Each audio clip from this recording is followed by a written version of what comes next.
Hello friends, welcome back to chins vlog channel. ఈరోజు ఈ వీడియోలో దీపారాధన ఎలా చేయాలి కొన్ని విషయాలు మీతో షేర్ చేయాలనుకుంటున్నానండి. అంటే కొన్ని కుటుంబంలో నిత్య పూజ చేసుకునే అలవాటు ఉంటుంది, కొన్ని కుటుంబంలో నిత్య పూజ చేసుకునే అలవాటు ఉండదు. కొంతమంది వాళ్ళకి ప్రసన్నతగా కలిగినప్పుడు దీపారాధన చేసుకుంటారు, వాళ్ళకి వీలైనప్పుడు దీపారాధన చేసుకుంటారండి. అది ఎవరి ఇష్టం వాళ్ళదండి.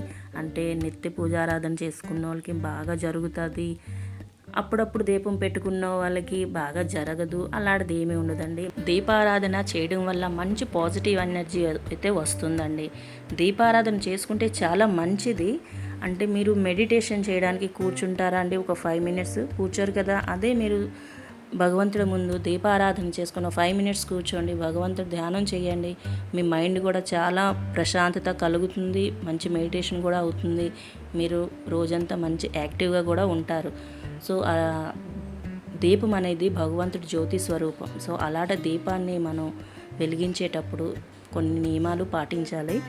అంటే ఎప్పుడైనా దీపారాధన చేసే ముందు కుందులను మాత్రం చక్కగా నీట్గా శుభ్రంగా చేసి పొడిగుడ్డుతో తుడుచుకొని, దీపం కుందులు నీట్గా తుడుచుకున్నారు కదండి. ఇప్పుడు గంధం బొట్లు పెట్టుకోవాలి. గంధం బొట్లు పెట్టి దానికి కుంకుమ పెట్టుకొని చక్కగా అలంకరించుకుంటే అంటే చూడడానికి కూడా అందంగా కనిపించాలి కదండి. ఇలా పెట్టడం కూడా చాలా మంచిగా అనిపిస్తుందండి. ఎందుకంటే దీపం అంటే ఒక భగవంతుడి జ్యోతి స్వరూపం. సో దాన్ని చక్కగా అలంకరించుకుంటే చాలా మంచిది. ఇలాగ గంధం బొట్లు అవి పెట్టుకుండాక 2 ఒత్తులు కంపల్సరీగా 2 ఒత్తులు వేయాలి. కొంతమంది 3 ఒత్తులు కూడా వేస్తారు, అది ఎవరిష్టం వాళ్ళదండి. 2కి మాత్రం తగ్గనివ్వకండి. ఒకటి ఎప్పుడు పెట్టకూడదు. 2 ఒత్తులు కలిపి వీలైతే నెయ్యి వేసుకోండి, లేకపోతే కొబ్బరి నూనె వేసుకోండి. నిత్య దీపం చేసిన వాళ్ళు కొబ్బరి నూనె వేసుకొని కూడా చేసుకోవచ్చు. ఇలా పెట్టుకొని దీపారాధన చేయండి. దీపం ప్రమిది కింద ఒక ప్లేట్ అయినా ఒక ఆకైనా కంపల్సరీగా పెట్టండి. అంటే కొంతమంది కొన్ని పొరపాట్లు చేస్తారు. ఏంటంటే మార్నింగ్ దీపారాధన చేసాక కొంచెం ఆయిల్ మిగిలిపోతుంది, ఒత్తు కూడా అంటే కొండెక్కిపోతుంది కదండి. ఆయిల్ ఉంది, ఒత్తు ఉంది కదా అని మళ్ళీ ఈవినింగ్ కూడా అదే దీపారాధన చేసేస్తారు. సో అలాగా చేయకూడదండి, చాలా తప్పండి అది.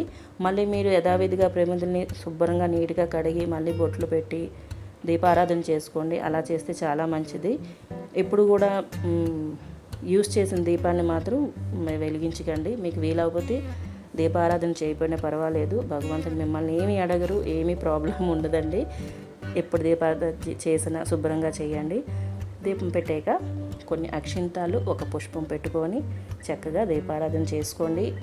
మీకు నచ్చిన మంత్రాలు, వచ్చిన మంత్రాలు చదువుకోండి. ప్రశాంతతగా ఒక 5 మినిట్స్ మీరు భగవంతుడి ముందు కూర్చోండి. మీకు మంచి మెడిటేషన్ కూడా జరుగుతుందండి. వీలైనంత వరకు దీపారాధన మాత్రం కంపల్సరీగా చేయండి, పాజిటివ్ ఎనర్జీ ఉంటుంది కాబట్టి. సో ఈ విధంగా దీపారాధన చేసుకోండి. ఈ వీడియో కానీ నచ్చితే లైక్ చేయండి, షేర్ చేయండి, సబ్స్క్రైబ్ చేయడం మాత్రం మర్చిపోకండి.